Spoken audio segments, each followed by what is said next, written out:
반갑습니다. 지난주 영상을 보니까 제 정수리 머리가 너무 환한 게 보여서 오늘은 우리 교도님들께 반갑습니다 하고 반가 인사를 드렸습니다. 교당에서 뵙지 못하고 이렇게 화면으로 인사드리게 된 것이 벌써 이번으로 세 번째인 듯 싶습니다. 정말 너무너무 많이 우리 교도님들 뵙고 싶습니다. 얼마나 일상에서의 불편함 속에 어려움을 겪고 계십니까? 저희 출가 교무님들도 장기간의 법회 휴례로 정신적, 육체적 불균형이 생겨서 많은 어려움을 호소하고 계십니다. 우리 제가 교도님들께서도 오는 방송 법회를 시청하시거나 혹은 저처럼 이렇게 유튜브 설교 영상으로 아쉬우나마 대체하고 계시지만 교당에 오셔서 많은 교도님들과 서로 정서적 교감을 나누시고 법회 의식에 함께 할 수 없음에 너무나 힘겨움을 호소하고 계십니다. 저도 법회를 하루 이틀 쉬면서 정신적으로 육체적으로 리듬이 깨지다 보니까 너무 많이 힘들고 내가 지금 뭐하고 있지? 내가 해야 될 일을 지금 안 하고 있나? 하는 멘붕이 오기도 하고 이러다 보니까 육신에도 여기저기 아픈 곳이 나오곤 했습니다. 법신불전에 기도하면서 숱한 참회를 올리며 한 가지 생각이 든 것은 대종사께서 어떠한 상황에서도 평상심을 유지하는 것이 도라 하셨듯이 법회를 보든 안 보든 내 일상에서의 평정심을 유지하자고 다짐하면서 정신적으로나 육체적으로나 많이 좋아진 것 같습니다. 현재 원불교, 천주교, 불교, 개신교를 비롯한 대부분의 종단에서 모든 종교의식을 자제, 중단하고 있습니다. 물론 개신교 역시 대형교회와 교단에 소속된 많은 교회들은 예배 중단에 협조하고 있습니다. 그러나 일부 교회는 예배 중단은 신앙공동체 파괴라고 하는 명목을 앞세워 예배를 강행하면서 교회에서의 숱한 감염, 확산이 이루어지고 있습니다. 심지어 예배를 중단하게 되면 신도들의 헌금이 부족하므로 이에 따라 정상적인 교회 운영이 어려워서 부득이 예배를 강행할 수밖에 없었다는 어떤 목회자의 고백이 나오기도 했습니다. 저도 법회를 한 주, 두 주 휴회하면서 국가정책을 수용하고 감염 확산을 방지해야 한다는 취지에는 공감하면서도 법회를 계속 중단하고 모든 종교의식을 쉬어야 하는 이 현상에 대해서 많은 고민이 들었습니다. 예배 중단을 신앙공동체의 파괴라 주장하며 현장 예배를 강행하는 일부 교회의 행태를 바라보면서 법회 휴회를 자발적으로 결정한 우리 원불교 신앙성에 대한 많은 고민을 하지 않을 수가 없었습니다. 법회를 휴회하고 있는 우리들은 예배를 강행하는 개신교 신자에 비해서 과연 신앙성이 부족한 것인가? 우리 원불교에도 법회를 생명처럼 아시고 개인의 애경사를 모두 포기하며 법회에 참석하는 많은 교도님들이 계십니다. 또 10년, 20년 무결석에 대한 엄청난 자부심으로 고립된 일상에서 지금 법회에 함께 하지 못하는 것을 너무나 힘들어 하시는 교도님들 또한 매우 많이 계십니다. 과연 법회의 본질, 예배의 본질은 무엇인가? 그 이해를 돕기 위해서 제가 우리 교단의 일화하나를 소개할까 합니다. 과거에 보화당에서 일주일에 한 번씩 직원 법회를 보았답니다. 어느 날 한 직원이 업무를 마무리하고 법회에 참석하기 위해서 사무실을 나서는데 저 멀리서 시커먼 먹구름이 엄청나게 몰려오는 장면을 목격했습니다. 시간을 보니 법회는 가야 되겠고 먹구름이 몰려오는 걸 보니 곧 비가 오겠는데 그때 당시에는 약재를 마당에 널어놓고 말렸었던가 보입니다. 그래서 서둘러서 마당에 널어져 있던 약재를 거두어 들이다 보니 미처 법회에 참석하지 못하고 이미 법회는 끝나버리고 말았습니다. 교무님으로부터 왜 법회에 참석하지 못했냐는 질책에 대한 불참 사유를 보고 드릴 수밖에 없었습니다. 이 직원의 불참 사유를 경청한 교무님께서는 오늘 법회를 제일 잘 본 사람은 바로 자네일세, 이렇게 말씀하셨다고 합니다. 법회는 매우 중요하고 거룩하고 성스러운 법요 의식인 것만은 확실합니다. 그러나 법회는 그 자체에 지나친 의미를 부여하기보다는 법회를 통해서 일상에서의 올바른 취사력을 발휘할 수 있는 안목과 역량을 강화하는 것이 진정한 법회의 본질임을 우리는 알아야 되겠습니다.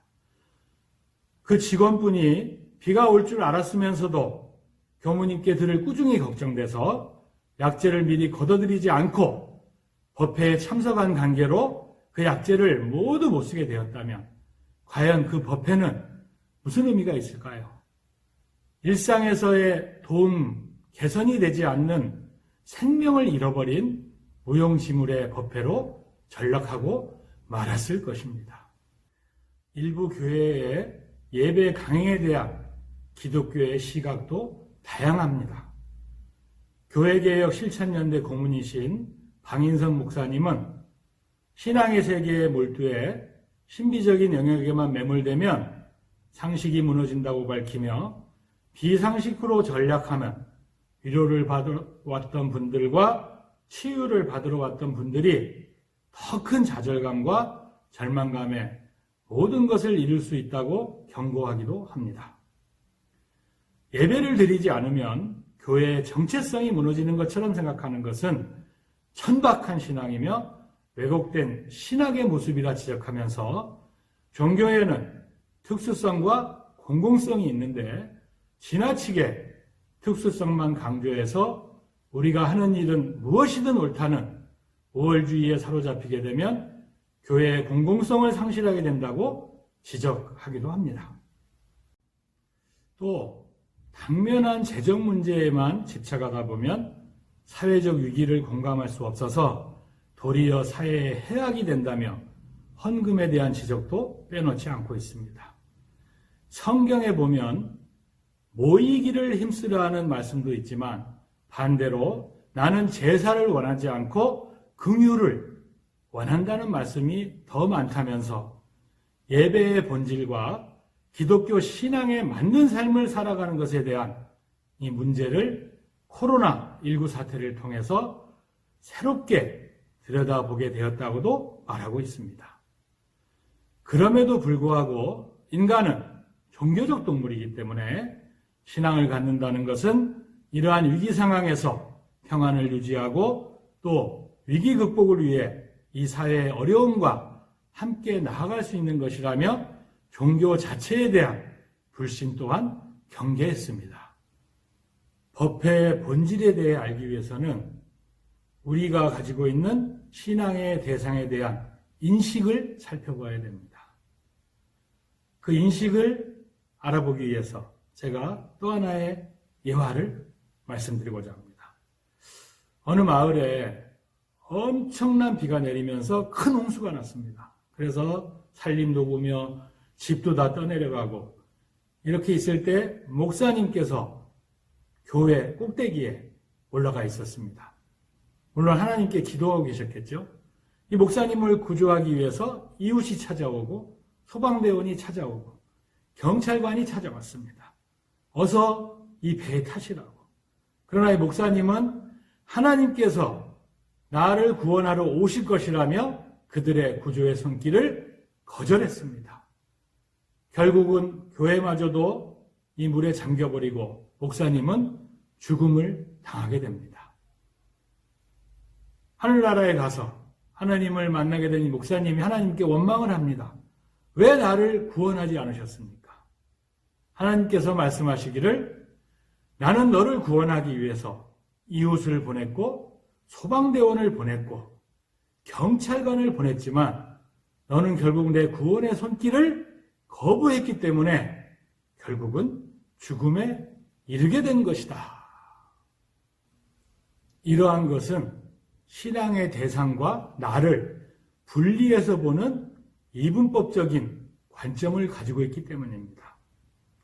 따라서 우주의 진리는 따로 흐르고 내 삶 따로 간다는, 그래서 우주의 진리와 나의 삶이 겉도는 이율배반적인 현상이 발생하는 것입니다.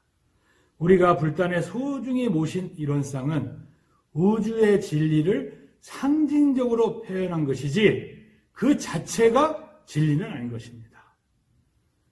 마찬가지로 법당에 모셔놓은 대종사 진영 역시 우주의 진리를 깨달으시고 우리에게 전해주신 그 수많은 법문들을 다 펼쳐놓을 수 없으니 대종사 진영을 상징적으로 모시고 우리가 경배하는 것이지 대종사 진영이 대종사님의 실체는 아닌 것과 같은 것이다. 우주의 진리를 상징적으로 표현한 이론상을 그저 불단에 모셔놓고 일주일에 한 번 교당에 와서 참배하고 대종사 진영에 경배를 올리는 것만을 법회로 생각한다면 그 법회는 생명을 잃어버린 죽은 법회로 전락하고 말 것입니다. 그렇다면 원불교 법회의 본질은 과연 무엇일까? 어떻게 신앙하고 어떻게 수행할 것인가를 학습하기 위해서는 반드시 정례법회는 필요합니다. 그럼에도 불구하고 법회의 본질은 그 법회 자체에 있는 것이 아니라 그 법회를 통해서 무엇을 얻을 것이며 그 얻은 것이 일상에서 어떤 올바른 선택과 판단을 할 수 있게 하는 힘을 줄 수 있는 것입니다. 교당에서는 매우 훌륭한 교도인데 일상으로 돌아가서 삶이 엉망이라면 이런 교도를 진정한 원불교인이라 할 수 있는가? 법회의 본질은 교당 안에서만 통용되는 소극적 활동이 아니라 나의 소소한 일상 모두가 법회인 줄 알아서 이론상 진리와 대종사 가르치심을 일상에서 실행하는 것이 참 법회라는 것을 알아야 되겠습니다. 이처럼 생활 속 나의 법회를 잘 해내기 위해서 정례 법회가 소중하고 중요하며 필요한 것입니다. 이론상 진리는 저 높은 데 따로 있고 내 삶의 이치는 저작거리에 따로 있는 것이 아니라 이론상 진리와 내 삶의 이치가 함께 돌아가고 있음을 알아야 하겠습니다.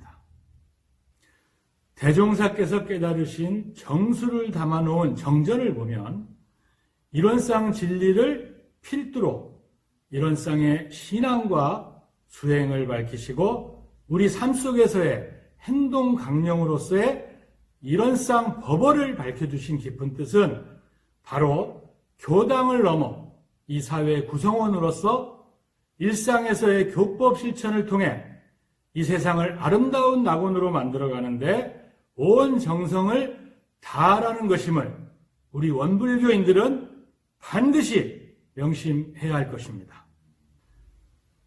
대우주의 운행 원리인 큰 원상이 끊임없이 돌아가는 중에 소우주인 우리 인간의 작은 원상이 잘 돌아서 큰 원상과 작은 원상이 하나 될 수 있도록 일상에서의 법회와 교당에서 함께하는 정례법회 모두를 정성을 다해 교법 실천함으로써 늘 복락을 장만하시는 우리 교도님들 되시기를 염원드리고 하루빨리 정례법회에서 만나는 날을 고대하며 그날까지 건강하시기를 늘 기도하겠습니다. 오늘 하루도 일상에서의 법회 잘 보시기를 기도드립니다. 감사합니다.